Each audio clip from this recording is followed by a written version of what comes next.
आपने प्रधानमंत्री को पत्र लिखने की बात कही। अभी आपका मैं एक बयान देख रहा था जिसमें आपने कहा था कि हज यात्रा में जो महिलाओं के साथ गर्भावस्था को लेकर कुछ मामले पे आपने कहा था, क्या मामला था? आपने पत्र लिखने की बात की, किसी पत्र का जवाब आया आपने? मनीष जी, उत्तर प्रदेश के आगामी चुनाव पर आते हैं। उत्तर प्रदेश 2027 में भी चुनाव होने वाले विधानसभा के सत्ता की कुर्सी पर कौन बैठने वाला, मुख्यमंत्री के रूप में आप किसे देख रहे हैं? आप ये भी सवाल करने वाला था। बहुजन समाज पार्टी जनता के बीच से जुड़ी है इस समय, और अभी हाल ही में एक बयान आया कि मैदान में उतरने वाली है, एक बड़ा कार्यक्रम करने वाली है मायावती जी। क्या लगता है कि 27 के चुनाव को देखते हुए सक्रियता बढ़ी? बिहार में मुख्यमंत्री के तौर पर आप किसे देख रहे हैं? और समाजवादी पार्टी 2027 में, क्योंकि सरकारें जब चुनाव आता है तो मैनिफेस्टो तैयार करती हैं और जनता के बीच में जाती है, वो मैनिफेस्टो समाजवादी पार्टी का क्या रहने वाला है? मैनिफेस्टो क्या रहने वाला है?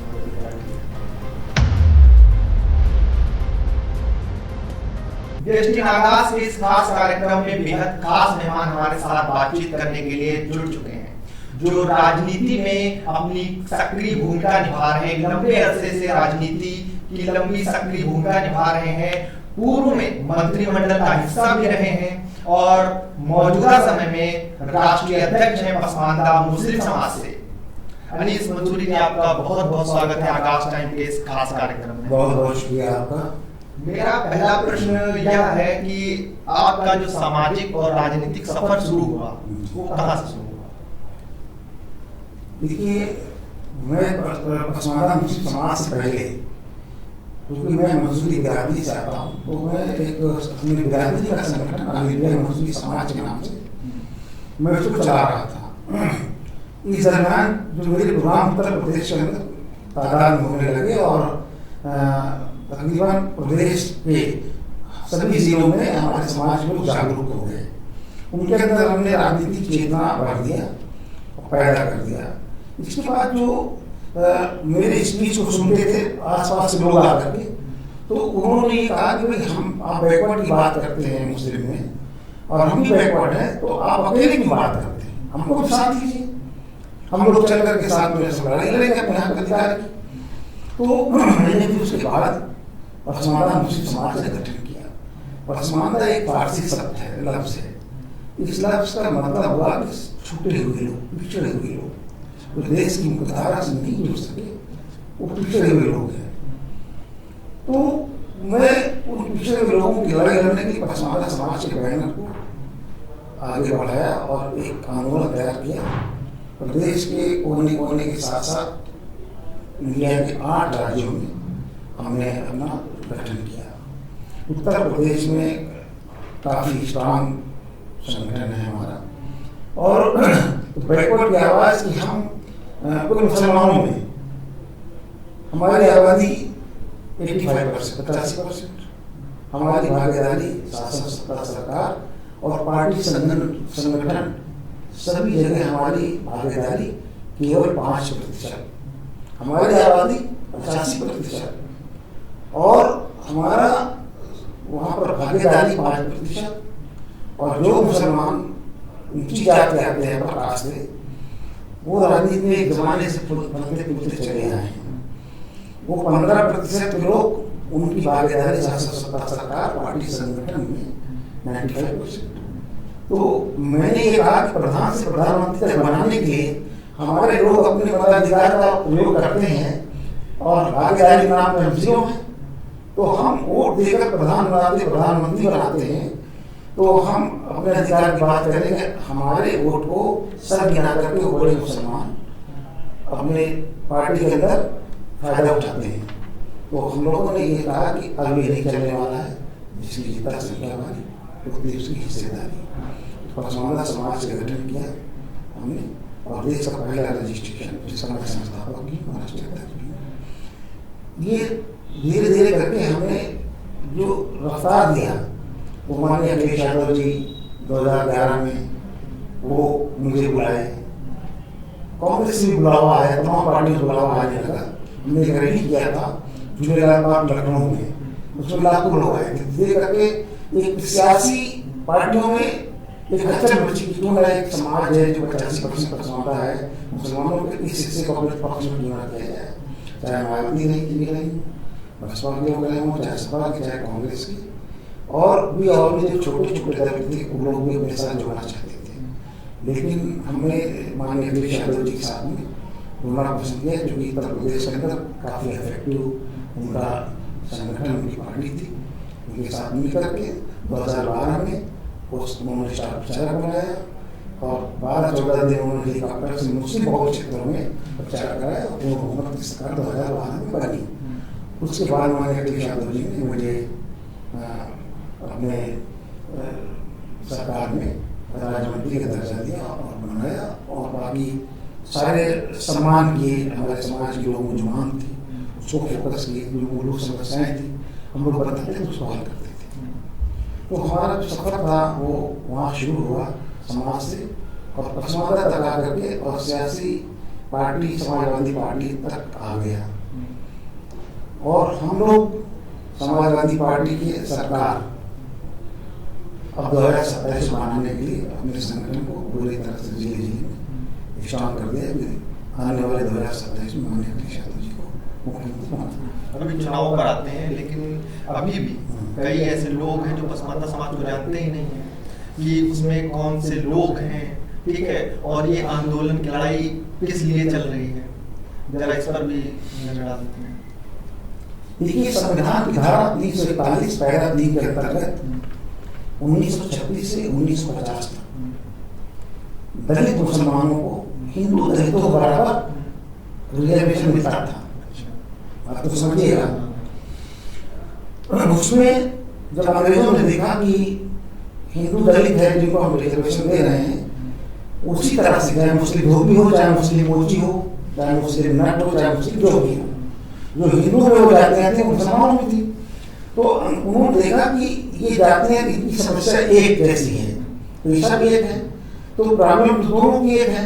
तो उन लोगों ने उस सिखों को भी देखा, बौद्ध को देखा और क्रिश्चियन को देखा, ईसाइयों को। इन 4 लोगों को हिंदू दलितों को बराबर रिजर्वेशन देना शुरू किया। 1936 से 1950 तक मिलता था। जब देश आजाद हुआ तो देश आजाद होने के बाद जो सामान्य सोच के लोग थे उन लोगों ने ये समझा कि रिजर्वेशन बड़ा मसला है और ये मुसलमान जो दलित मुसलमान है ये रिजर्वेशन पा करके देश की मुख्तार जुड़ जाएगा और ये संपन्न हो जाएगा। और उसमें जो हमारे मुसलमानों बड़े मुसलमान थे, जो जिनका राजनीतिक घराना था कि दादा सांसद थे, बेटा विधायक और वो मंत्री होता, तो जो इस खानदानी सियासत चल रही थी, इस खानदानी सियासत की वजह से हम बैकवर्डों को आगे आने नहीं दिया जा रहा था। इसलिए हम लोगों ने अपनी लड़ाई देखा कि मुसलमानों में धारा 341 पर जब हम लोग फोकस कर रहे थे तो हमारे देश के जो उलमाए कराम थे, जो राजनीतिक मौलाना थे, वो खामोश हो गए। जो तमाम पार्टियों में बैठे बड़े मुसलमान थे वो खामोश हो गए। इनके इस डिमांड से मुझे क्लियर नहीं। लेकिन 10 अगस्त 1995 कांग्रेस सरकार ने उस रिजर्वेशन को खत्म कर दिया और कहा कि धर्म के आधार पर हम रिजर्वेशन नहीं दे सकते। संविधान में इसकी गुंजाइश है, लेकिन उनका तर्क गलत था। हमको रिजर्वेशन धर्म के आधार पर नहीं मिला था। हमको अंग्रेजों जो रिजर्वेशन में रखा था 36 में, उन्होंने हमारे हालात पे ये गरीबी है, परेशानी है, अशिक्षित है, तो उन्होंने हमारी समस्याओं को लेकर के हमको रिजर्वेशन दिया था। लेकिन गलत तरीके से उन्होंने पेश किया और उसमें हम 4 लोगों को 10 अगस्त 1950 को प्रतिबंधित कर दिया। उसके बाद सिखों ने इसकी लड़ाई लड़ी 1956 में। ताराचंद सिंह सरदार के नेतृत्व में दिल्ली के सड़कों पर लोकसभा का घेराव हुआ और कांग्रेसी सरकार झुकी और सिखों को बहाल कर दिया। उनको दलितों का दर्जा मिल गया जो सिख दलित थे। ये मुकदमा लड़ते रहे ईसाई भी, हमारे लोग भी और बौद्ध भी, लेकिन 1990 में बौद्धों को बहाल कर दिया। मुसलमान और ईसाई को अभी तक बहाल नहीं किया। हम चाहते हैं कि सबका दर्द एक जैसा था, ये भेदभाव क्यों कि बहुत को बाहर कर दिया? मुझे इस बात की तकलीफ नहीं उन लोगों को बाहर किया, अच्छी बात है, वो पीड़ित थे, वो देश मुख्तार से कटे हुए लोग थे, उनको मिला तो हमको भी मिलना चाहिए। ये हमारा सवाल है कि उनको नहीं मिलना चाहिए, हमको भी नहीं मिलना चाहिए, हमको नहीं मिला तो उनको भी नहीं मिलना चाहिए। हमारे लोग हैं, उनको मिले तो हमें भी मिलना चाहिए। लेकिन भेदभाव के चलते और ईसाई और मुसलमानों को अभी धारा 347 वगैरह के अंतर्गत रिजर्वेशन बहाल नहीं किया। इस दरमियान माननीय न्यायालय सुप्रीम कोर्ट ने पूछा केंद्र सरकार से कि आपने किस आधार पर प्रेसिडेंशियल ऑर्डर ला करके और धारा 347 पर पाबंदी लगाई, धार्मिक प्रतिबंध लगाया। तो जब वजह पूछा माननीय न्यायालय ने तो केंद्र सरकार 23-24 रिमाइंडर के बाद जवाब देने माननीय न्यायालय नहीं गई सुप्रीम कोर्ट। तो जब जवाब दाखिल की सरकार करेगी तो गवर्नमेंट स्टार्ट होगा, लटकाए रखा। हमारा दर्द था, हमारे दर्द में जो मुसलमान बड़े थे इनको शरीक होना चाहिए था और कहते कि चलो हम प्रकाश मुसलमान, हमको रिजर्वेशन नहीं मिलेगा, लेकिन ये बैकवर्ड इनको रिजर्वेशन मिल रहा है, मैं आपको इतनी लड़ाई लड़नी चाहिए। लेकिन इस मुद्दे को उन्होंने दफन कर दिया, इस मुद्दे को दफन कर दिया कि इसमें ये रिजर्वेशन मिलेगा तो हमारे प्रकाश मुसलमान को फायदा नहीं है। बैकवर्ड शायद यही सोच रही हो या ये सोच रही हो कि दरिया बिछाने वाले लोग हैं, झंडा और डंडा ढोने वाले लोग हैं। तो ये अगर नेता बन जाएगा तो डंडा दरिया कौन बिछाएगा? इसी मानसिकता के चलते हम लोग आगे नहीं बढ़ पाए। तो हम लोगों ने देखा कि धारा 347 में जिस तरीके की सरकार का रवैया है, मुझे नहीं लगता है कि ये बहाली करेंगे। हमने उस मुद्दे को करवाया, पसमानदा मुस्लिम समाज उस मुद्दे को लेकर के आगे बढ़ा कि हमें भी मिलना चाहिए ऐसा। वही लड़ाई हम पसमानदा मुस्लिम समाज आज भी लड़ रहा है माननीय प्रधानमंत्री जी से। मैं बार बार पत्र के माध्यम से और भी उनके तमाम प्रतिनिधियों के माध्यम से भेजता रहता हूँ कि एक ऐसा समाज ईसाई और मुसलमान जिसको भी हिंदू दलितों को बराबर रिजर्वेशन दिया जाए। आपने प्रधानमंत्री को पत्र लिखने की बात कही, अभी आपका मैं एक बयान देख रहा था जिसमें आपने कहा था कि हज यात्रा में जो महिलाओं के साथ गर्भावस्था को लेकर कुछ मामले पे आपने कहा था, क्या मामला था? देखिए, अब अगर हज में आएंगे तो बात बड़ी लंबी हो जाएगी, क्योंकि मैं इस मसले पर पिछले 7 साल से लड़ रहा हूँ। इस देश के अंदर जितने मौलाना हैं, ज्यादातर जो राजनीतिक मौलाना है और जो कौम के ठेकेदार हैं, चाहे वो बोर्ड हो, चाहे वो जमातें, तमाम जमात बनी है, जो तंजीमें बनी है, ये लोग मुसलमानों के मसले पर भारतीय जनता पार्टी सरकार में खामोशी अख्तियार करके बैठे हैं। ये बोलते ही नहीं इस मसले पर। हो सकता है कि इन्होंने तमाम वक्फ की संपत्तियां पर बैठे हों, तमाम अंपायर खड़ा कर लिया, तो इनको भी ईडी और सीबीआई से डर लगता है। इसीलिए इस मुद्दे पर आवाज उठाने से डरते हैं कहीं सीबीआई और ईडी जांच हो जाए। लेकिन मैं पसमानदा मुसलमान, क्योंकि जो हज पे ज्यादातर पसमानदा मुसलमान लोग जाते हैं, हमारे लोग 85% ज्यादा जाते हैं, तो जो ज्यादा जाते हैं वो बेचारे बूढ़े होते, परेशान होते हैं, जाकर के गरीब पाई जोड़ते हज के लिए जाते हैं। लेकिन सरकार की मंशा है कि हज पे जाने वालों की संख्या को निरंतर कम कर दी जा रही है। उसके लिए टर्म्स ऑफ कंडीशन इतना टफ कर देती है कि लोग उसको फुलफिल ना कर पाए। इसलिए सरकार ने तमाम तरह के उसमें व्यवधान सब्सिडी खत्म किया। उसके बाद जब देश के हज की बात आती है, देश के सारे देश के लोग जाकर के और पहले से जाकर के मक्का मदीना में अपना होटल बुक करा लेते हैं। एक शुरुआत में अच्छे मिल जाएंगे और करीब भी होंगे मक्का मदीना के। लेकिन हमारे इंडिया में यहाँ के लोग तब जाएंगे जब सारे बुक हो जाएंगे, जितने खटारे होटल होंगे, और वो मक्का मदीना से बहुत दूर होंगे और पुराने होटल होंगे, मिलेंगे वही रहते, बाकी तो अच्छा हो जाता है। पैसा तो हमसे पूरा लेते हैं लोग, अच्छे होटल का सारी सुविधाओं का, लेकिन इसमें बड़ा घपला है। हज कमेटी में, हज कमेटी ऑफ इंडिया के लोग जो बैठे हुए चेयरमैन चले गए, बहुत बड़ा घपला करते हैं।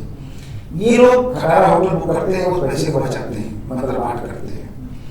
हाजी वहाँ जाता है, उसको कमरे में टूटी हुई टाइल्स से मिलती है, टूटे हुए बेड मिलते हैं, गंदी चादरें मिलती है, बाथरूम गंदा मिलता है, एसी पुराना है, चलता नहीं, बंद हो जाता है। रात भर परेशान होकर सब लोग बैठे रहे, वो लोग करके हमको व्हाट्सएप करके बताते हैं कि साहब कोई बोले तो हम तो लोग हमसे। इसलिए वहाँ जो तमाम असुविधाएं हुई, इन असुविधाओं के चलते इंडिया से हज यात्रियों की संख्या अपने आप कम होती चली गई। आज स्थिति ये है कि पहले जो समाजवादी पार्टी की सरकार हुआ करती थी और भी इससे पहले सरकारें थी, उस टाइम जो घर पे जाने वालों का कोटा होता था, यूपी को 30,000 लोग जहाँ जाएंगे तो 60,000 फॉर्म भरे जाते थे। 30,000 कोटा होता था, तो लॉटरी सिस्टम 30,000 लोग जाते थे। अब कोटा धीरे धीरे करके 30,000 हो गया है और अब 30,000 में आधे लोग 15,000 लोग ही फॉर्म भर पाए, बाकी सीटें वापस हो जाती है। तो ये कहीं ना कहीं क्या लोग कम हुए देश में, क्या घर वाले जाना नहीं चाहते, लेकिन सरकार की इस लापरवाही से और जुनून रवैये से हज यात्री जाने वाले जो हमारे हाजी हजरात हैं, उन लोगों ने हथियार कर दिया कि बड़ी परेशानी होती है, बहुत से लोग इसलिए नहीं जाते हैं, बहुत से लोग यहाँ नहीं जाते हैं, चलो देखा जाए वहाँ पहुँचना जो भी परेशानी झेलेंगे। तो सरकार पूरी तरह से पे गंभीर नहीं है। कभी कहती है कि हमें मेडिकल चाहिए, तो मेडिकल गैजेटेड ऑफिसर चाहिए। पहले क्या था कि कोई एमबीबीएस डॉक्टर अपना फैमिली डॉक्टर लिख देता था तो जमा हो जाते थे। तो ये टफ करते हैं, गाँव का आदमी ढूंढता भी है, मेडिकल अफसर चक्कर लगाए तो दौड़ाएगा। तो ये सब चीज़ें उन्होंने किया। हज कमेटी की तरफ से जो लोग चेयरमैन, ये महाभ्रष्ट है, बेईमान है। उसके बाद ये लोग क्या करते हैं कि अब जो मुद्दा आपने छेड़ा, जो मेरा बयान था कि ये इस बार इन्होंने कहा कि अब सारी महिलाओं के प्रेगनेंसी टेस्ट होंगे। अरे साहब, आप कितने परेशान हो गए हैं, आपकी मर्यादा कितनी खत्म हो गई है कि महिलाओं के प्रेगनेंसी टेस्ट करेंगे। ऑलरेडी जो महिला प्रेग्नेंट होती है वो खुद हज के लिए जाती ही नहीं है, क्योंकि वहाँ काफी मेहनत पड़ती, पैदल चलना पड़ता है, तो वो नहीं जाती, कोई घर वाले जाने देते। लेकिन ये बात नहीं कहाँ से आ गई। और ये भी चलो अच्छा ठीक है, हम महिलाओं में गया, लेकिन सबसे शर्म की बात ये हुई कि इन्होंने कहा कि जो सभी महिलाओं में, आप बताइए, जो कुंवारी लड़की उनका प्रेगनेंसी टेस्ट होगा, जो बेवा है उनका प्रेगनेंसी टेस्ट होगा, जो डिवोर्सी हैं उनका प्रेगनेंसी टेस्ट करेंगे आप। इतनी खराब बात है।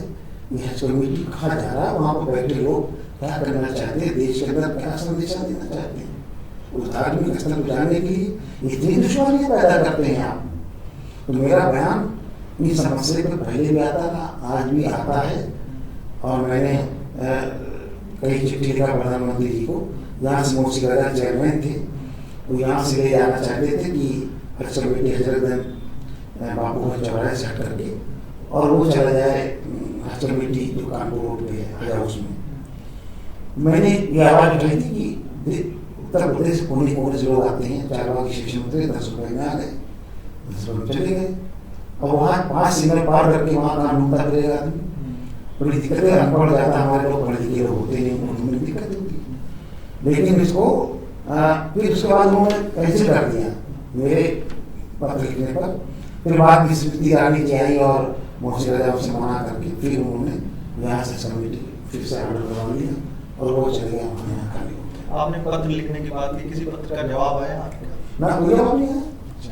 अच्छा, आप पसमानदा मुस्लिम समाज के लिए एकदम भीतर तक हाशिए पर खड़े लोग आवाज उठाते रहते हैं, उनकी समस्याओं से आप भली भांति आपको पता है उनके बारे में। जी, कौन सी समस्याएं उनके सामने आती हैं? जैसे देश भर में आमजनों की काफी सारी समस्या रहती हैं, इससे परे कोई समस्या आती है? किस तरह की समस्याओं का सामना करना पड़ता है? हमारे जो पिछड़े वर्ग के लोग हैं, ये कारीगर, मजदूर, दस्तकार, हुनरदराज लोग हैं। हमारे पसमानदा मुसलमानों में कुछ अन्य पेशे होते थे, जैसे अंसारी को गुंटरी का, मंसूरी का, धुंतरी का, रजाई का तकिया बनाने का, कुरैशी का मीट काटने का, बाल काटने का, नाई का, इस तरीके से सिलाई का। जो कुछ मुसलमानों में जो जातियां हैं, 53 जातियों में 48 जातियां, 48 जातियां बैकवर्ड हैं। इनका कुछ ना कुछ नहीं पेशा था। किसी का संगीत का था, किसी को घोड़े नाल बांधने का था, किसी को नान भाई रोटी बनाने का था, किसी का बावर्ची का था, किसी के मछुआरे थे। ऐसे मिलाकर 48 बिरादरी के लोग हैं। ये इनके पास ना तो जमीनें हैं, ना तो सर ढकने के लिए छत है। ये देश की मुख्यधारा से अलग थलग कटे पड़े लोग हैं। ये बड़े मुसलमानों को आगे आने नहीं दिया। तो जिस समाज के अंदर सियासी बेदारी नहीं होती, राजनीतिक चेतना नहीं होती, वो समाज हमेशा धक्के खाता है। तो हमारा समाज जो शासी में खड़ा है, जहाँ पर लोग चौराहे से कुछ दिखाई नहीं पड़ता, हम उस समाज को रास्ता दिखाने के लिए समाज की मेहनत करते हैं, उनको जोड़ करके अपनी आवाज को बुलंद कर रहे हैं। शुक्र है मालिक का कि हमने जो मेहनत किया, आज वो सियासत में, ब्यूरोक्रेट्स में, नौकरशाहों में, सभी राजनीतिक दलों में और सभी समाज में पसमानदा मुस्लिम समाज की एक आइडेंटिटी बनी।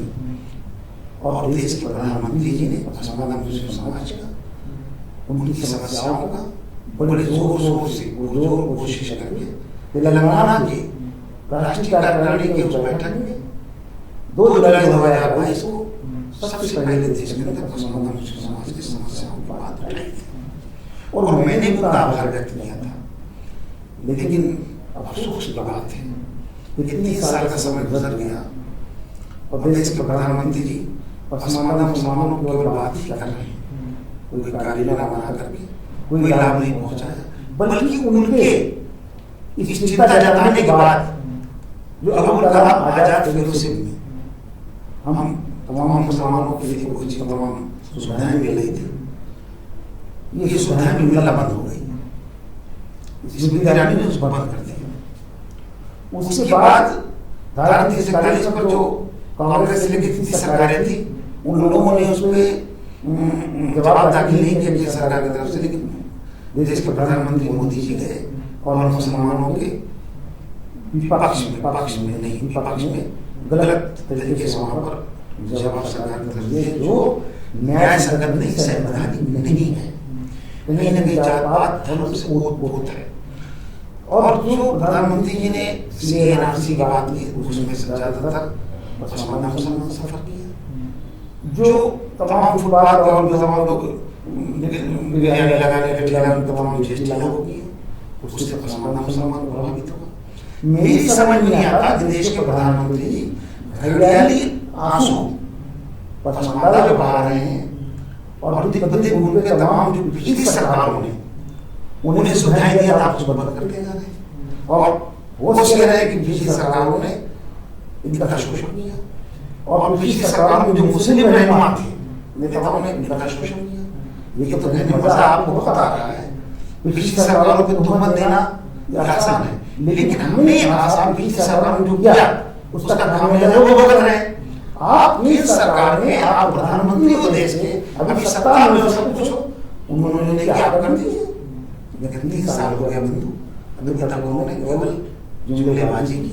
तो जो अभी तक 14 से अब तक जितनी जुमलेबाजियां, चाहे वो नोटबंदी मसला हो, चाहे वो उन्होंने जुमलेबाजी से पैसा लाने 15 लाख की बात की हो, चाहे वो 2.5 करोड़ की बात की हो, अभी तक किसी मुद्दे पे खड़े नहीं होते। तो पसमानदा मुस्लिम समाज उन पर विश्वास नहीं करता कि ये कहते कुछ है करते कुछ है, ये वोट की राजनीति करते हैं। देश के प्रधानमंत्री को पसमानदा मुस्लिम समाज के लिए गंभीर होना चाहिए। हम इस देश के हिस्सा हैं, हम देश की लड़ाई में लड़ रहे हैं, हम भारतीय हैं, हमारे समस्याओं को गंभीर होकर देखना चाहिए, समझना चाहिए, हमारे लोगों के लिए रोजगार सृजित करना चाहिए। अच्छा, एक सवाल मेरा ये है कि जब मैं ग्राउंड पे जाता हूँ, जैसे कभी रिपोर्टिंग के तौर पे, तो गाँवों में जो मुस्लिम समुदाय के ऐसे लोग हैं, जैसे मेरे कुछ मित्र हैं जो आप कहते हैं कि बड़े समुदाय मुस्लिम हैं, उनसे मैं अगर पूछता हूँ कि ये किस वर्ग में आते हैं मुस्लिम में, तो क्या कोई कबड्डिया नाम की जात भी इसमें शामिल है? वो देखिए, कबड्डिया का मतलब बनाई जो सब्जी और फल का व्यापार करते हैं, उनको कुंजवाला भी कहते हैं, लोग कबड्डिया भी कहते हैं, और उनको राइनी भी कहते हैं, राइन भी कहते हैं, बागवान भी कहते हैं। वो लोग हैं जो फल सब्जी का काम करते हैं। ये भी पसमानदा समाज है। अच्छा, मैंने देखिए अपर राष्ट्र में एक बात मैंने और वजाहत करता चलूं, जो ये बात पकड़ ली जाएगी। ये देखिए, पसमानदा मुस्लिम समाज जो बैकवर्ड है उनको तो पसमानदा है, लेकिन अपर राष्ट्र जो 15% में जो सियासी घराना है, ये तो फल फूला है, उसके अलावा वहाँ पर भी पसमानदा है। तो पसमानदा का मतलब जो मुसलमान सरकारी नौकरियों में नहीं पाया जा सका, वो पसमानदा है। जो मुसलमान वो उसकी माशी हालात, आर्थिक स्थिति खराब है, वो पसमानदा है। जिन मुसलमानों के पास जमीन जायदाद नहीं है वो पसमानदा है। जो मुसलमान कारीगर दस्तकार तबका वो पसमानदा है। जो मुसलमान देश की धारा से नहीं जुड़ सका वो पसमानदा है। उसमें अपर प्रकाश बैकवर्ड की बात नहीं हो रही, क्योंकि अपर प्रकाश बहुत सारे गरीबों की बात कर रहा हूँ। वो मुसलमान पसमानदा है और जिसको समाज में बराबरी का दर्जा नहीं मिला वो पसमानदा है। तो पसमानदा बैकवर्ड तो पसमानदा ही है 50%। लेकिन जो अपर कास्ट 15% उसमें गरीब अपर कास्ट मुसलमान है वो हमारे भाई, मेरा उनसे मतलब मैं उनकी लड़ाई लड़ता हूँ। तो मैंने जब अपना संगठन बनाया तो मैंने सबसे पहले हमारा भरोसा आप पढ़ लीजिएगा, मैं आपको भेज दूंगा 2011 में मैंने कहा कि दूसरे मुसलमानों को हिंदू दलितों बराबर धारा 347 बहाल रिजर्वेशन मिलना चाहिए, लेकिन ये आरक्षण बड़े मुसलमानों को नहीं मिलेगा। तो जो उन बड़े मुसलमान गरीब हैं उनके आबादी के हिसाब से 10% का रिजर्वेशन अपर कास्ट हिंदू मुसलमान दोनों मिला के अपर कास्ट का रिजर्वेशन दिया जाए। ये सरकार ने अभी मांग पूरी की ईडब्ल्यूएस के नाम से। मेरी 2011 की मांग थी और ये कहा कि जो मंडल कमीशन में 27% रिजर्वेशन पुरुषों को मिला उनमें से सच्चा कमेटी की रिपोर्ट ने कहा कि ये जो 27% रिजर्वेशन है इसमें एक मुसलमान आरक्षण लाभ पाएगा नहीं पाएगा किसी को गारंटी नहीं। अगर इन मुसलमानों का 27% की आबादी के अनुरूप 8.33% भाग अलग कर दिया जाए तो ये देश की मुद्रा जोड़ने की संभावना में आएगी। ये सच्चा साहब ने कहा था। फिर इसके बाद रंगनाथ मिश्रा की रिपोर्ट आई। रंगनाथ मिश्रा जी ने कहा कि 10% 27 में से इन मुसलमानों को निकाल देना चाहिए। सब रिपोर्टें आ गई लेकिन लागू नहीं हुआ। तो मैं ये कह रहा था कि ब्राह्मण ठाकुर कैश पन्निया प्रकाश में आते हैं मुसलमानों से एक सैयद मुगल पठान इन सबको ईडब्ल्यूएस में रखा जाए। और मैंने मांग की सच्चा जो मंडल कमीशन में 27% हिंदुओं को मुसलमान रिजर्वेशन मिला दिया अलग नहीं हो पाया, उससे हमारा नुकसान बहुत हुआ। क्योंकि जो मुसलमानों में क्रीमी हिंदू है वो क्रीमी हिंदू जो है वो पढ़ा लिखा है, चाहे यादव गुरमी हो जाट गुजर लूदी ऐसे तमाम जातियां जो आगे बढ़ चुकी हैं। उनके पास संसाधन है बच्चों को पढ़ाने के लिए, उनके पास पैसा कौड़ी सब है, वो बच्चों को शहर भेज देते हैं।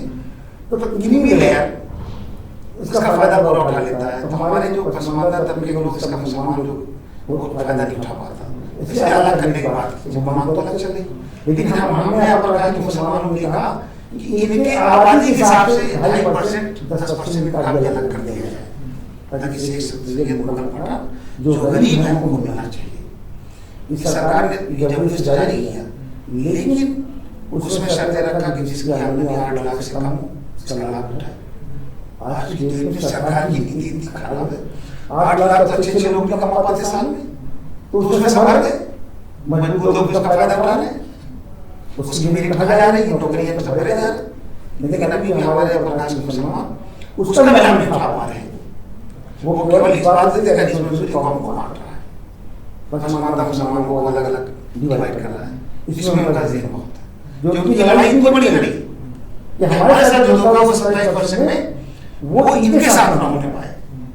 वो उनको वो नहीं दिखाई पड़ा कि इसमें की लड़ाई लड़ी ईडब्ल्यूएस सरकार ने किया आपका फायदा हो गया। मैं ये तो कहूँगा नहीं कि मेरी मांग से सरकार ने कर दिया, उसमें सरकार की मंशा थी कि हमारे लोग इसका फायदा उठा लें। लेकिन हमारे ऊपर ये आरोप लगाते हैं जो ये नहीं चाहते कि पिछड़े वर्ग के लोग आगे बढ़ सके और ये अपने अधिकार ले सके, ये सियासी बन सके, ये हमारे एजेंडा ढूंढने वाले काम करें। इनकी वजह से हम लोगों का हर क्षेत्र में पिछड़ गए। उत्तर प्रदेश के मुख्यमंत्री योगी आदित्यनाथ से आपकी क्या उम्मीदें हैं और कभी बात हुई है आपकी उनसे? मेरी ब्राह्मण हाउस में हम कभी आते हैं तो बस ऐसी मुलाकात हो जाती है और कई बार हम लोगों ने पत्र के माध्यम से अपनी समस्याओं को पहुंचाने की कोशिश की। लेकिन मैंने उत्तर प्रदेश के मुख्यमंत्री योगी आदित्यनाथ जी से मैंने बार बार यह आग्रह किया कि हमारी समस्याओं के साथ साथ इस देश के और उत्तर प्रदेश के मुसलमानों से इतना नफरत की बातें न करिए। भारतीय जनता पार्टी से मेरी प्रधानमंत्री से गुजारिश है, मैं करता हूँ बार-बार कि इस देश में सब सभी धर्म लोग बराबर, इस देश महान देश है। इस देश के अंदर अगर जाति धर्म भेदभाव चलेगा तो देश कमजोर होगा। ये वोट की राजनीति के लिए सरकार बनाए रखने के लिए हिंदू मुसलमान वे चुनाव लड़ते हैं, कभी जाति धर्म के चुनाव लड़ते हैं और कभी देशभक्ति के चुनाव लड़ते हैं। तो अभी तक जो नकाबें उठ गई हैं, जो नकाब उठ करके काम कर रहे थे, अब जब 11 साल के बाद में पिछड़ों ने, दलितों ने, अपराधियों ने और लोगों ने देख लिया कि ना तो नौकरी मिली, ना रिजर्वेशन में वहाँ से गया, सबसे 6 साल हुआ, तो अब प्रधानमंत्री मुख्यमंत्री जी लोग खुद नाउम्मीद होते जा रहे हैं। तो मैं नाउम्मीद हूँ क्योंकि वो हमेशा उनके जब भी भाषण होते हैं, नफरती भाषण होते हैं मुसलमानों, पाकिस्तान को, पाकिस्तान बांग्लादेश के बिना उनकी कोई मीटिंग में भाषण पूरा नहीं होता है, चाहे उत्तर प्रदेश के मुख्यमंत्री जी हो, चाहे गृह मंत्री जी हो। देश में इस तरह बातें आप भी करते हैं। देश की लड़ाई में हमारे लोगों ने कुर्बानियां दी, एक रात में 12,000 उलमाए कराम को अंग्रेजों ने मार दिया, उनको शहीद हो गए, पीर उल्टा करके टांग दिया गया। ये शहादत आप हमारे इतिहास को आपने मिटा दिया, इतिहास लिखा ही नहीं आप लोगों ने।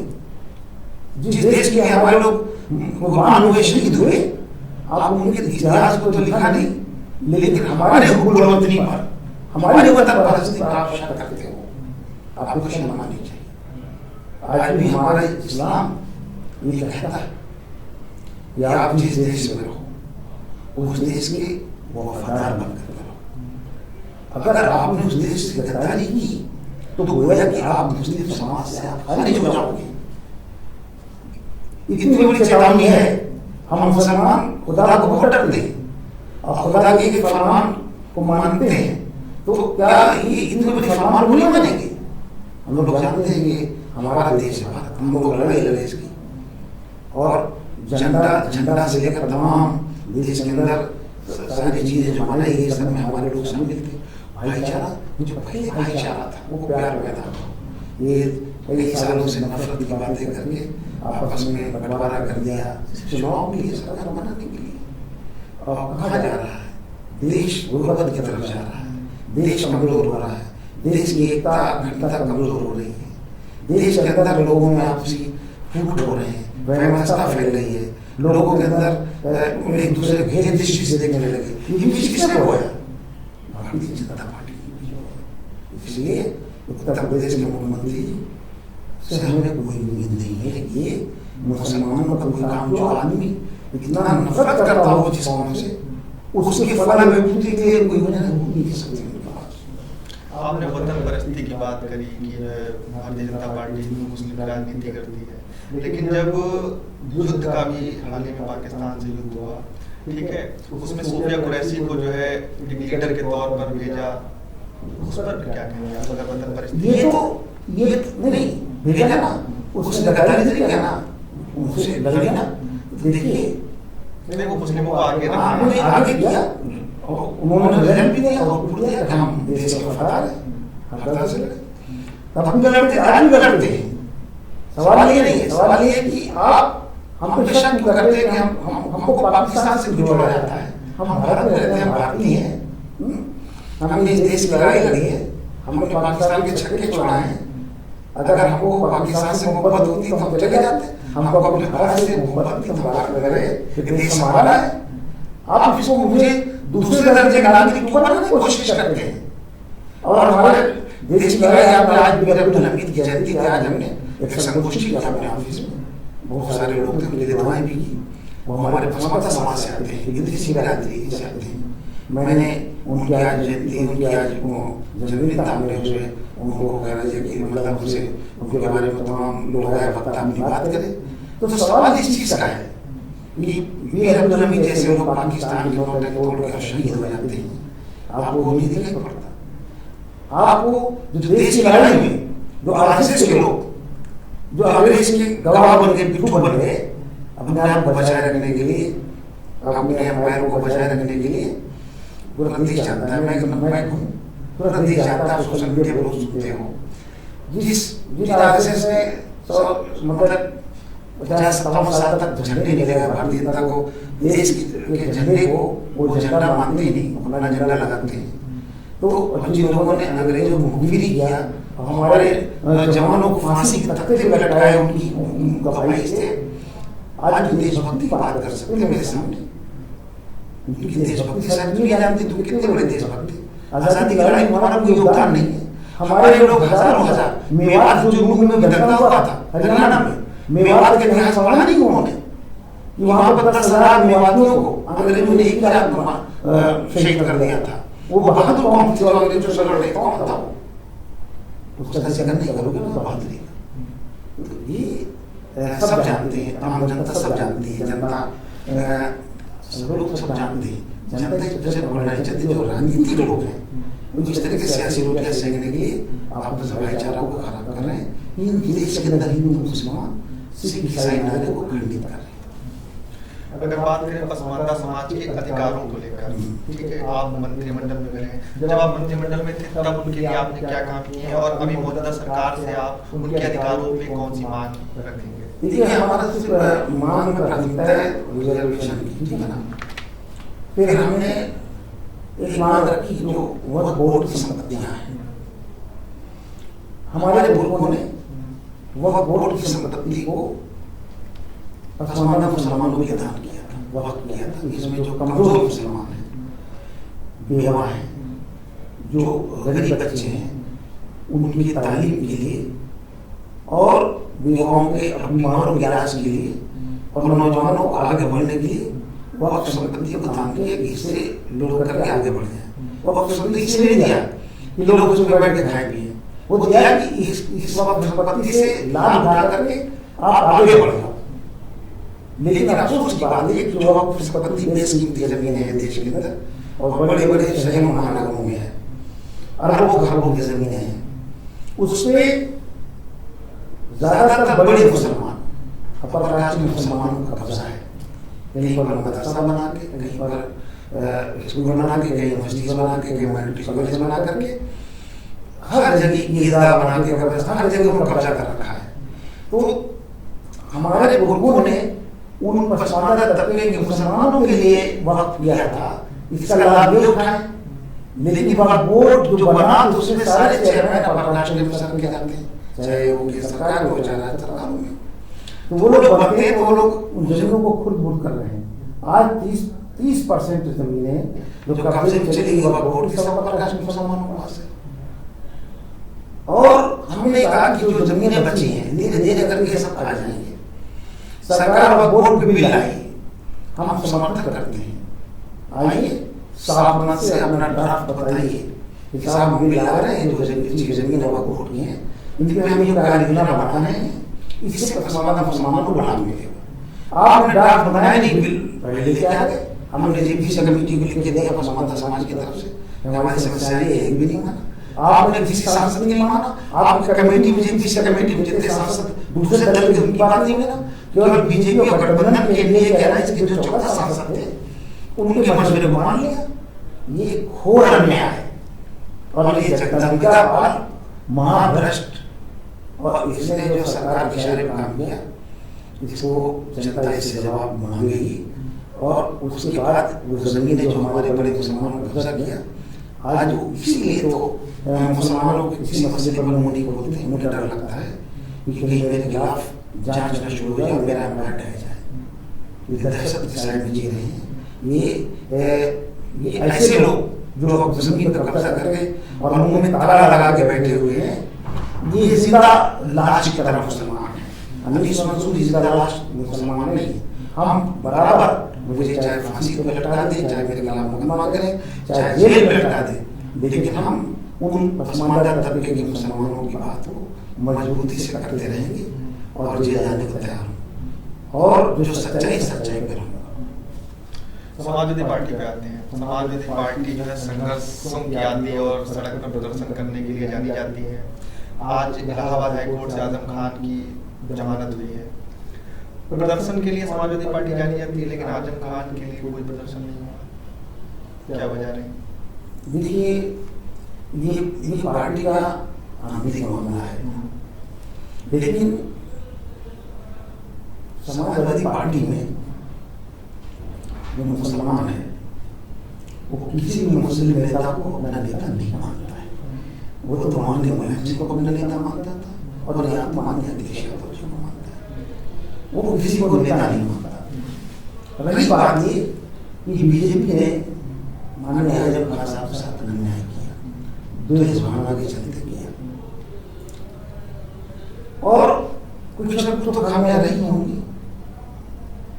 जो कानून के दायरे में आए, कहीं न कहीं विलुप्त हुई है। ये प्रदर्शन में अखिलेश यादव जी आजम खान के पक्ष में बोले, सरकार के साथ अन्याय कर रही है।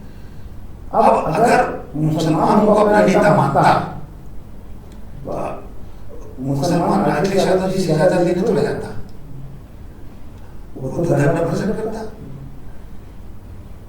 लेकिन मुसलमानों में आजम खान के इस तमाम उनके साथ जो है उसमें अपने आप को खामोश रखा। उनका ये मानना है कि सरकार में जो बड़े बड़े पदों पर है और जो मुसलमानों का जिस तरीके से फायदा होना चाहिए वो नहीं हुआ। एक लंबा समय जो है उन्होंने समाजवादी पार्टी को दिया। तो ये तो मुसलमानों की ये अपना अपनी सोच है कि वो किसी नेता के साथ नहीं उतरे, उनको नहीं लगा नहीं करना चाहिए, नहीं उतरे।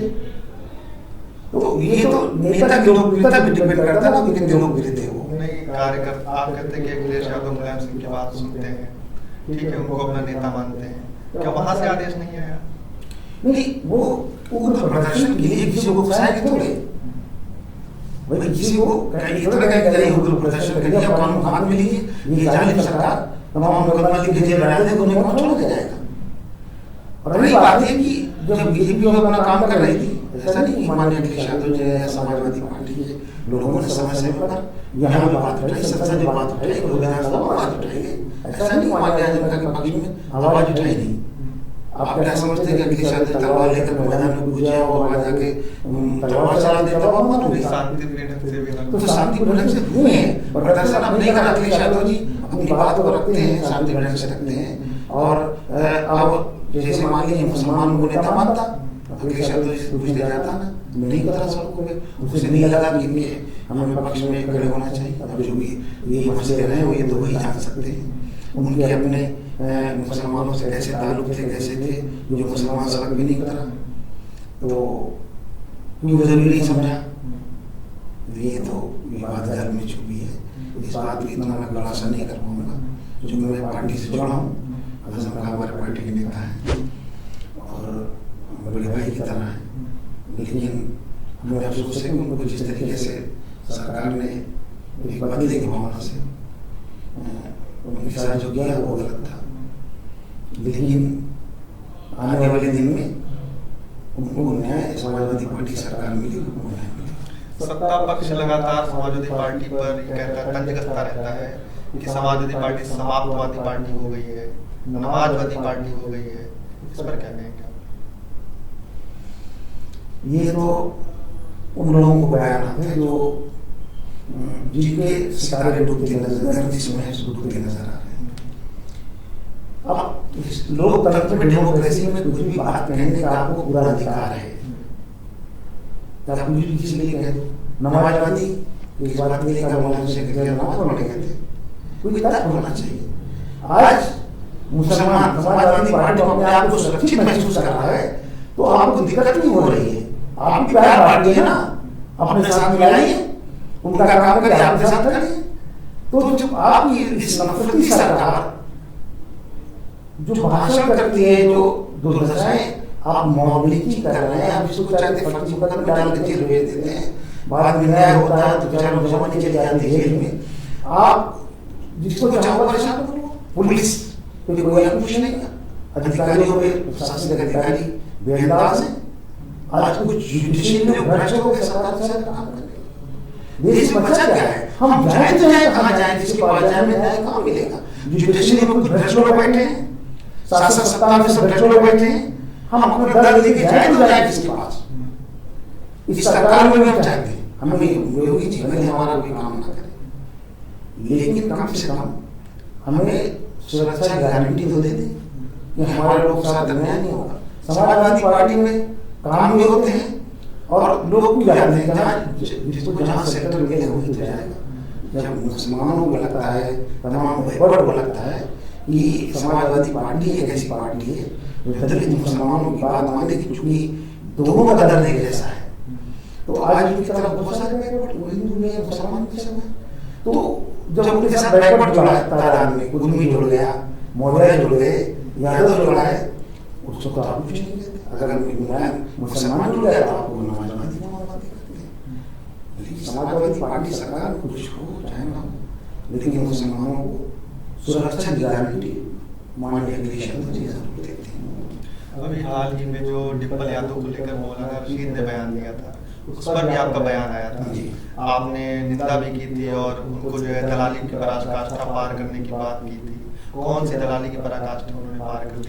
देखिए, वो समाज वो भारतीय जनता पार्टी के पुराने वर्कर हैं, भारतीय जनता पार्टी में रहे, तमाम उनकी तस्वीरें भी सोशल मीडिया पे आई कि वो भारतीय जनता पार्टी के नेताओं के साथ मिले भी और कार्यक्रम में शामिल भी हुए। तो ये भारतीय जनता पार्टी इशारे पे काम करते हैं। मैं बता दूं कि मक्का में, मदीना में हमारे हुजूर पाक सल्लल्लाहु अलैहि वसल्लम वो तमाम गैर मुस्लिमों के साथ बैठ करके बातचीत करते थे।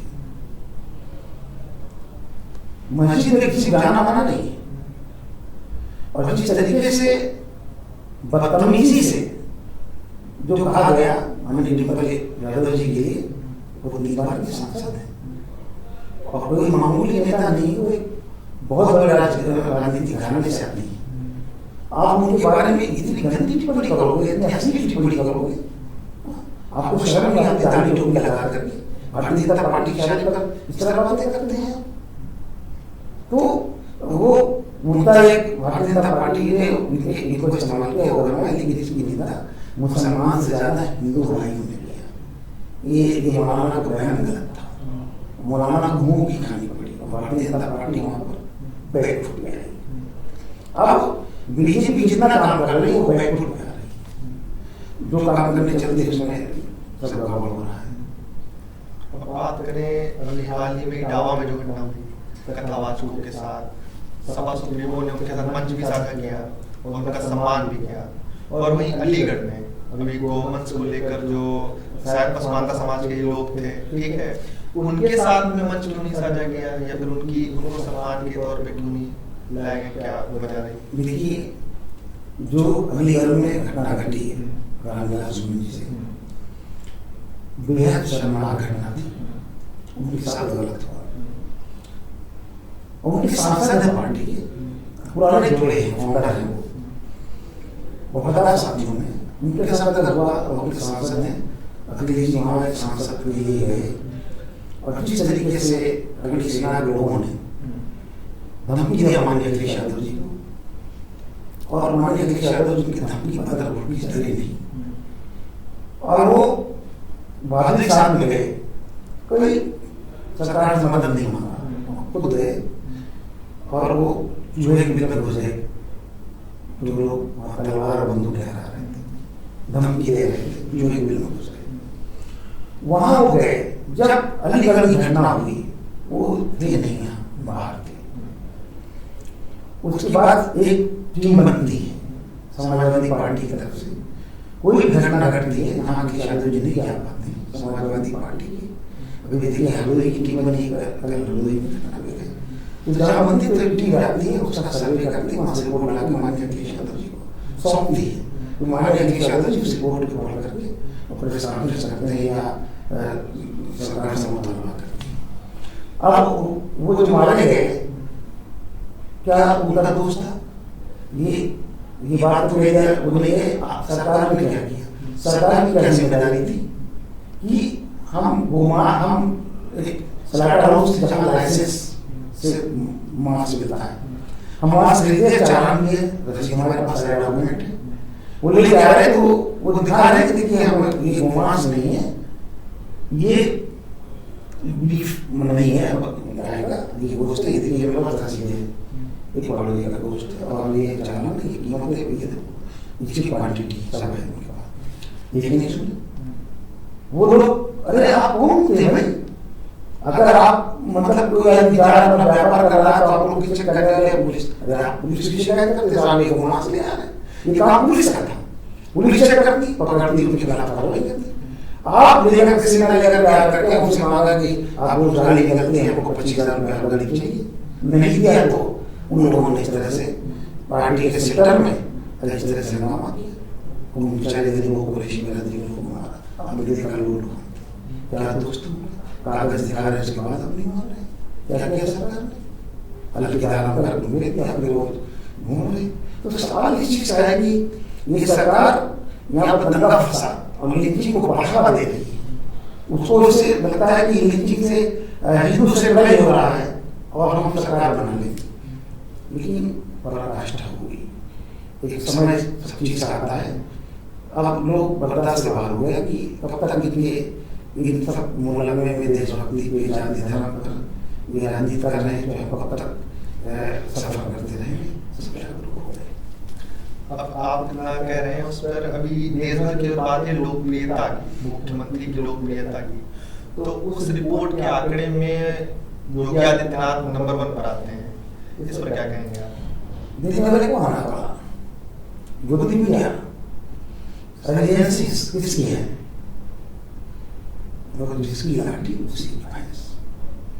ये जो आंकड़ा पेश करते क्या इनके पास कोई मानक है? कहाँ से आया आंकड़ा? ये तो जो सरकार बनती है मीडिया तमाम एजेंसियां तो उसको ही हमेशा उसकी तारीफ हुई होगी, आदित्यनाथ जी प्रधानमंत्री जी ने ये उसकी तारीफ करते कि आप कहाँ है देश में, क्या आप बता दीजिए लोकप्रियता किस बात की लोकप्रियता? देश के अंदर हिंदू मुसलमान हो रहा है, दंगे हो रहे हैं, लिंचिंग हो रही है, फसाद हो रहा है, एक पावर हाउस नहीं लगा सके, एक इंडस्ट्री नहीं लगा सके। आप एक काम करा दीजिए, माननीय अखिलेश यादव जी के 10% काम भी आपने नहीं किया, एक बड़ा काम बता दीजिए। माननीय अखिलेश यादव जी ने कहा कि आज विपक्ष के लोग बैठ कर उंगलियों को उनकी तारीफ करते हैं, उनके काम की सराहना करते हैं, भारतीय जनता पार्टी के लोग कहते हैं। तो कहीं के लोग बताइए कि मन पे जाकर के मुसलमानों गाली करो, पाकिस्तान हिंदुस्तान करो, ये जो लोग इसको कहते हैं, ये जहरीली भाषा नफरती भाषा को आप लोग क्या कहते हैं? उनकी कोई लोकप्रियता नहीं है।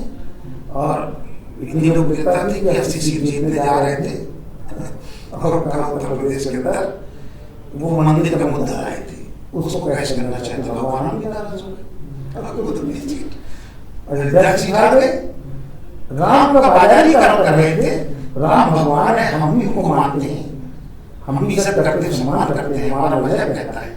लेकिन दूसरे जो भगवान है उनके महापुरुष से उनका सम्मान करें, हम भी सम्मान करते हैं, हमारे देश में हम सम्मान करते हैं। आप उनका बाजारीकरण कर रहे हैं, आप उनका सौदा कर रहे हैं, सौदा कर उनको बेच रहे हैं। आपने लोकसभा चुनाव से पहले ये राम मंदिर का मुद्दा लाए, तमाम बातें सब किया, मुख्यमंत्री केवल मंदिर जाने से लोकप्रियता होती, देश के अंदर नौजवानों को नौकरी दीजिए, बेरोजगारों को रोजगार दीजिए, तमाम जमीनें पड़ी हैं इनको घर बना के गरीबों को दीजिए। ये काम नहीं कर रहे, नफरत की बातें करते हैं। तो लोग जो लिखने वाले लोग उन्हीं के लोग हैं, वो कुछ भी लिखने कलम कागज होता है, वो कुछ भी लिखे, लेकिन आम जनता थोड़ी इसको मानती है कि किसी ने कहते हैं बहुत लोकप्रियता की सबसे ज्यादा सर्वे में है, जनता थोड़ी मानती है, जनता जानती है कि काम तो किया नहीं आपने। एक काम आप पत्रकार हैं, आप एक योगी जी का बड़ा कंस्ट्रक्टिव काम बड़ा बता दीजिए क्या है, नहीं बता पाएंगे क्योंकि गए नहीं। अखिलेश जी ने क्या नहीं किया, एक्सपेरिमेंट किसने बनाया? आज आप जाते कोई जाता तो उसमें गाड़ी चढ़ जाती है तो कितनी तो हमें देते हैं माननीय अखिलेश यादव जी को क्या बनाया। चलिए उधर जमुना वो हिंदी ने बनाया, लखनऊ का अखिलेश यादव जी ने संभाला, उसमें हिंदी का मिला था। लखनऊ को IIT किसने बनाने की कोशिश की, एक्सले कौन लाया, बरात कौन लाया, अमूल कौन लाया। अगर उनके काम को बनाते 4 पावर हाउस बनाए उन्होंने, बिजली की व्यवस्था चलवाने दी बीच में टाइम में, बिजली की व्यवस्था किसने दुरुस्त किया, तमाम प्रोजेक्ट लगाए, इतने सारे काम किए। ये तो गिनाने लगे उनके काम तो शायद तुम्हें बुरा वक्त इसी लग जाएगा। बड़े बड़े मैंने 2-4 काम बताए। तब जनता ने क्यों नकार दिया सत्ता से? जब देश के अंदर जाति धर्म पर चुनाव होने लगते हैं तो सारे किए हुए काम वो सब पीछे रह जाते हैं। जब इनको लगा कि ये जनता धर्म पर वार खाएगी तो इन्होंने जनता के टेस्ट को पकड़ा कि इनको धार्मिकीकरण करो, और जो देश धार्मिक हो जाता है वो देश कभी तरक्की नहीं करता।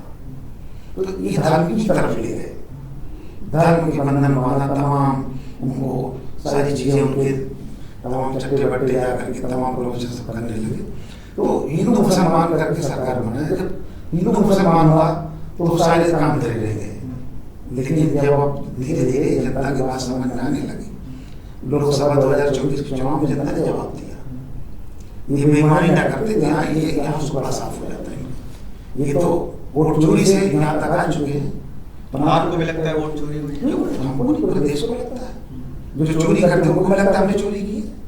आज पूरे देश में हमको तो बड़े अफसोस के साथ मुझे कहना पड़ता है कि मैं जो खुद सर्वे करता हूँ तो जो मुस्लिम बहुल क्षेत्र में है उसमें BLO सबका नंबर काट देता है, सबके नाम काट देता है।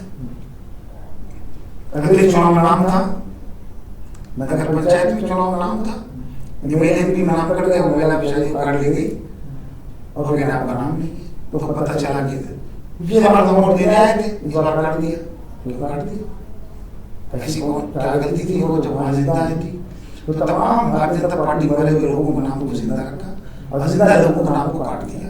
आज इंडिया गठबंधन पूरी तरह से इस बात को पकड़ रहा है उनकी चोरी को, और वो डेटा पूरा दे रहे हैं।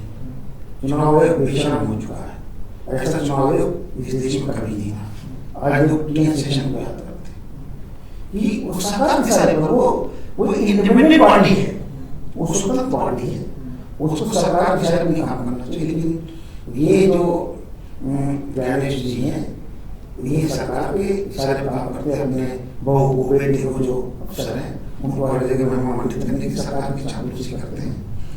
अगर सवाल चुनाव आयोग उठा तो चुनाव आयोग जवाब दे उसका, लेकिन उसके बचाव में सरकार आ जाती है, तब लोगों को शंका होता है ये चुनाव आयोग से गठबंधन के लोग जवाब मांगे, देर चुनाव जवाब देना उनका काम है, लेकिन सरकार उनके बचाव में उतर आती है, उनकी तरफ सवाल जवाब सरकार देने लगती है। तो देश के अंदर हम कैसे उम्मीद करें कि हमें न्याय मिलेगा, या ये लोग जो काम कर रहे हैं इससे देश के अंदर कुछ होने वाला है? मुझे तो लगता है देश गर्व की तरफ जा रहा है, जिस तरह नेपाल के अंदर हालात हुए हैं, श्रीलंका हुए हैं।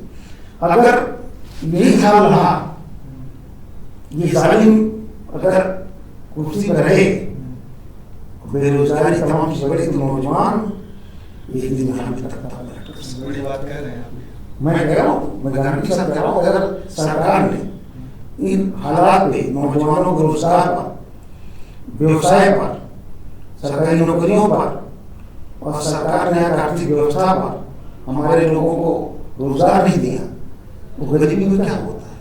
जब लोग सरकार से उपजाते तो क्या करते? श्रीलंका में क्या किया, श्रीलंका में, नेपाल में क्या किया? तो ये भयावह स्थिति अगर ये लोग चेते नहीं तो यहाँ कुछ भी हो सकता है। भाई नौजवान कहाँ जाएगा? आज आपने कहा नौजवान से कहाँ होगी जिंदगी, सबके रोजगार है, बेचारे उनके तमाम लोग शादियाँ नहीं हो रही क्योंकि वो अपनी लड़की भेजने से पहले रोजगार देखते हैं, तो काम क्या है? बेचारा नौकरी कर दो, बेटी क्या होगी, वो नहीं होते तैयार है बेचारे को। तो ऐसी स्थिति सरकार ने लाके खड़ा कर दी है देश को। आज मजाक बनाया सोशल मीडिया आप देखते हैं, प्रधानमंत्री जी को कुछ पता नहीं, डेटा जो उन्होंने आया मन में आया कह दिया।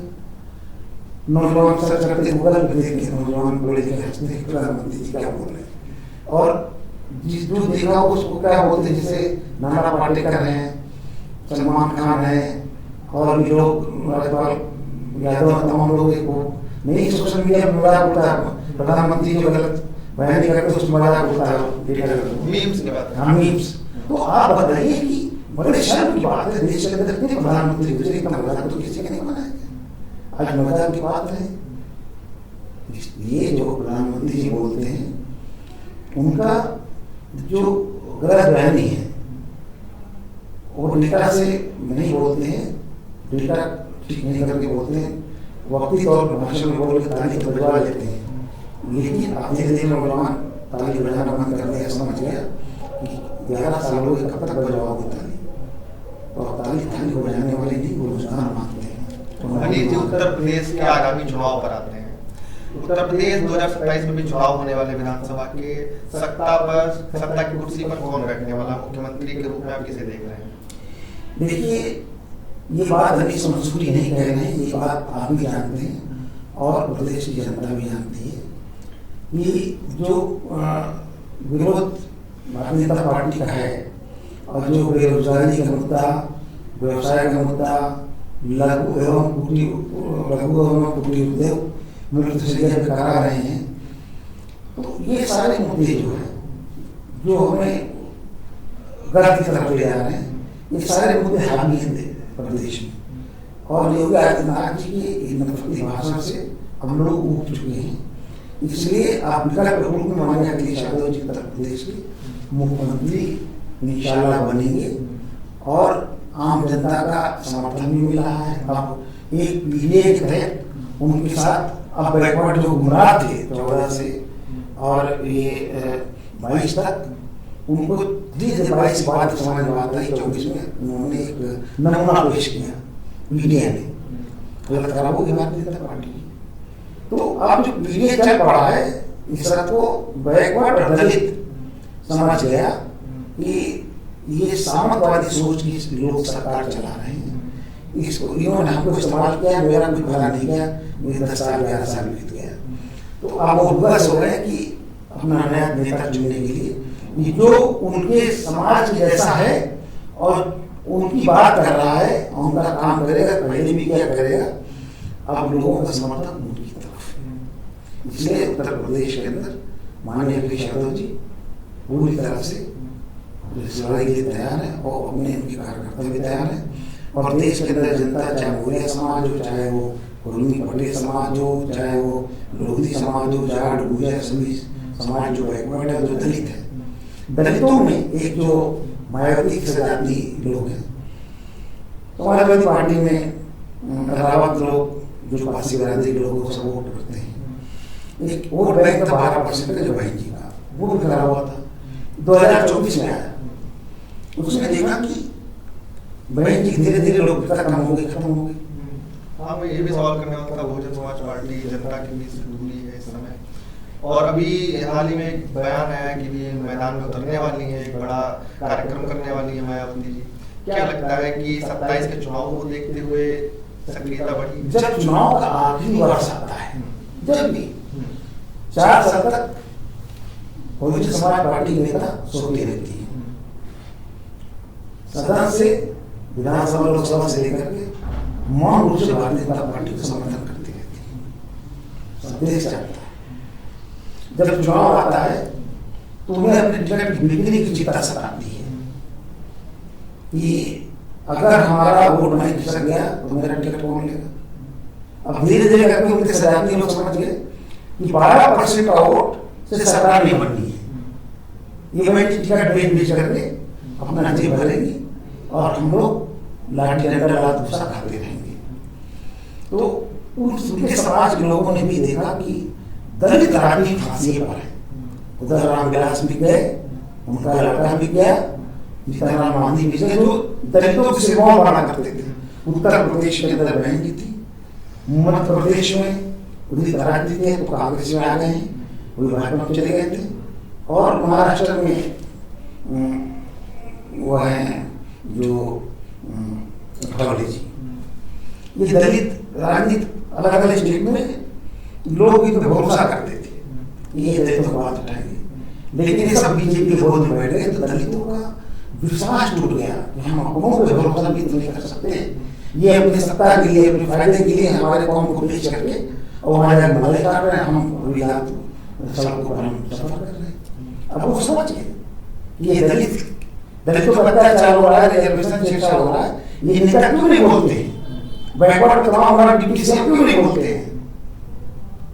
इसलिए वो गंदा बनते रहे ना तो आधे आधे गए ना, तो इसलिए विश्वास उठ गया। अब धीरे धीरे मायावती जी विश्वास उठ गया।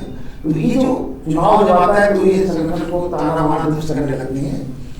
ये सोचते हैं कि थोड़ा दिखाओ तो तभी टिकट मिलेगा, लेकिन मैं दावे के साथ कह सकता हूँ कि अब देश की जनता समझ गई है और दलित में उनके सजाती समझ गए हैं कि हमारे वोट कोई बेचने का काम करती है। वो मानने अखिलेश यादव की तरफ मुखातिब है और रामविलास आगरा कांड से दलित समझ गया कि केवल हमारे लिए अगर खड़े हो सकते हैं अखिलेश यादव से खड़े हो सकते हैं, बाकी बहन जी हमारे लिए अपने कोठी से नहीं गिरेंगी। निकलती है कभी इतना अत्याचार दलितों पर कभी बोलते हैं बस एक ट्वीट कर दिया खत्म। अरे इससे क्या होता है? आपको जानना चाहिए रामविलास आपके सजाती भले पार्टी अलग है, लेकिन एक तुम्हारे बिरादरी पर दलित पर सहमतियों ने इतना बड़ा हमला कि आपको एक बयान देना चाहिए, गलत है नहीं होना चाहिए, लेकिन बोल नहीं सकती क्योंकि वो हस्तिनापुर से बनी है बीजेपी उनकी फाइल झाड़ दे दुर्जमी है तो डरा देगी। अब उनका मतलब ये है कि चुनाव में बीजेपी बी टीम सी टीम सब है, तो आप बीजेपी उनको कहती है आप तुम थोड़ा सा लड़ाई लो और खड़े हो जाओ ताकि जो वोट समाजवादी पार्टी है ना आप उसको बोले नजर चला जाएगा, बोलेंगे नहीं। और जो मायावती जी की सजाती वोट है वो खड़े अपना वोट किसी को दे देंगे बीजेपी को नहीं देंगे। वो समझ रहे जान रहे हैं मानो काशीराम मोहम्मद ने इनको बता दिया ये आपको ठगने वाले ठग यही हैं, वो भले सवाल के बाद दे देगा लेकिन इनको नहीं देगा, वो 12%। तो ये लेकिन उसमें भी जो है आजाद समाज पार्टी में आधा वोट कट गया है। नहीं आजाद तो पश्चिम बंगाल जिले में है, वो उससे कुछ नहीं पड़ता उनको। अभी दलित अभी उन्होंने कोई ऐसा आंदोलन नहीं चलाया और काशीराम जी का एक मूवमेंट था 25 साल तक चला, उन्होंने तो विश्वास पैदा किया। आप एक सांसद होकर के और 4 लोगों को मिलकर के वो करने से आप नेता नहीं हो जाओगे, बिल्कुल दलित नेता नहीं मान रहा है। चुनाव जीत जाना क्योंकि वो राजनीति समीकरण था कि मुस्लिम ने देखा समाजवादी पार्टी का कमजोर कैंडिडेट लड़ रहा है तो वो बीजेपी को हराने के लिए इनके साथ हो गया। मुसलमान बहुत जीतने लगे ना, इसलिए जीतेगा ना जीत पाते हैं, तो उनका कोई मतलब नहीं। आप वही बहन की बात वो सोच रहे कि कोई ना कोई गठबंधन कर ले छोटे छोटे दल और हम थोड़ा ताना दूसरे करें तो कुछ लोग हमारा टिकट ले लेंगे। अब दावे के साथ मैं कहता हूँ इस बार के विधानसभा चुनाव में वो अपने टिकट को दलिया मेरा के साथ पर गली गली बोली लगा कर बेचेंगी, टिकट ले लो तो कोई उनका टिकट लेने वाला नहीं। और दलित समाज जान गया है कि हमारे वोट का सौदा करेंगे, तो दलित उनके पास नहीं। चलिए अब आखिरी सवाल पर आते हैं क्योंकि काफी लंबा समय हो गया। बिहार में मुख्यमंत्री के तौर पर आप किसे देख रहे हैं और समाजवादी पार्टी 2027 में, क्योंकि सरकारें जब चुनाव आता है तो मैनिफेस्टो तैयार करती हैं और जनता के बीच में जाती हैं, वो मैनिफेस्टो समाजवादी पार्टी का क्या रहने वाला है? बिहार की पहली बात है बिहार में नाम दे देते हैं और फिर उसके आते हैं। बिहार में तो तकरीबन सबके जबान पे ये बात आने लगी कि वहां पर गठबंधन सरकार बनेगी, तमाम एग्जिट पोल में आने लगे। जो नीतीश कुमार बार बार उनके पलटी मारने की आदत है, वहां की जनता को लग गया कब तक उनको ढाएंगे। और बीजेपी लगातार दलितों पिछड़ों पर हमलावर है और आप उसी सरकार बैठ करके सब तमाशा देख रहे हैं। तो जनता में ये बात है कि नीतीश कुमार केवल अपने को सत्ता बनाए रखने के लिए किसी का भी सौदा काम कर सकते हैं, इसलिए धीरे धीरे नीतीश कुमार पर वहां की जनता का विश्वास उठ चुका है। अब बीजेपी की रही बात, अब वहां पर जो बैकवर्ड दलित है वो इससे उठ चुका है, बीजेपी की तरफ नहीं जाएगा ना कि नीतीश कुमार। मैं जो देख रहा हूँ, मैं भी गया था कुछ दिन पहले बिहार को, कुछ लोगों से अखिलेश यादव भी गए थे और करता हूँ जिस तरीके से वहां पर जनता का समर्थन है। पिछली बार जो भारतीय जनता पार्टी की टीम ओवैसी जी अगर वहां सीमांचल में इलेक्शन न लड़ते राजद से गए थे, न वोट न काटते तो नीतीश सरकार बना ही नहीं सकते थे। तो समर्थन भी चुका था कि आम जनता का समर्थन तेजस्वी जी को नहीं चुका था। ये तो सेमाली कर दी ओवैसी जी ने, और वही अब बिहार जो करने जाए वहां की जनता समझ गई पिछली बार हमसे गलती हो गई, हम वो करने वाले नहीं है। अब वहां पर टोटल इंडिया गठबंधन को दलित और माइनॉरिटी के लोग बीच में लोग समर्थन कर रहे हैं और तेजस्वी यादव जी वहाँ के मुख्यमंत्री बनेंगे गठबंधन के। और मैनिफेस्टो क्या जाता है समाजवादी पार्टी के? देखिए अभी चुनाव दूर है, माननीय अखिलेश यादव जी तमाम समाज के लोगों की बैठकें लगातार कर रहे हैं, सम्मेलन भी करने जा रहे हैं, लोगों से अलग अलग तरीके से बैठ मिल करके उनकी समस्याएं सुन रहे हैं। अभी कुछ दिन पहले हमारे पसमानदा समाज का कोई लोगों का 4 महीने में 2 बार बुलाकर उनकी समस्याओं को जाना काफी लंबा वक्त दिया। तो कहीं कहीं वो एक अध्ययन कर रहे हैं कि समाज में दलित और पिछड़े अल्पसंख्यकों को आगे बढ़ाने के लिए हमें क्या करना चाहिए, उनकी समस्या क्या है। तो धीरे धीरे इस पर काम कर रहे हैं, वो वक्त मिल गया है इस पर काम करने का, वो काम कर रहे हैं। निश्चित तौर से वो तैयारी काम करते हैं, तैयारी उनकी है। जब घोषणा पत्र बनेगा तो कोई माननीय अखिलेश यादव जी अकेले नहीं बनाते, वो सब समाज के पार्टी के बड़े नेताओं के बीच में बैठे सक्रिय मजलिस से बनाते हैं और घोषणा पत्र सभी ऐसे बनाते हैं। तो वो बनाएंगे तो निश्चित तौर से इस बार घोषणा पत्र जो है वो वंचितों से, शोषितों से, दलितों से, पिछड़ों से, अल्पसंख्यकों से उनके हक के लिए बिल्कुल वो होगा। जब बातों का सिलसिला शुरू होता है तो वो लंबी दूरी तय करता है। आप सुन रहे थे राष्ट्रीय अध्यक्ष पसमानदा मुस्लिम समाज के अनीस मंसूरी जी को, जिन्होंने पसमानदा समाज क्या है, किस लिए कार्य करता है और यह कौन कार्य करते हैं, उनके कौन से अधिकारों की बात करते हैं, तमाम मुद्दों को और राजनीतिक मुद्दों को भी देखते हुए बातें हुई हैं। मुझे आशा है कि आपको ये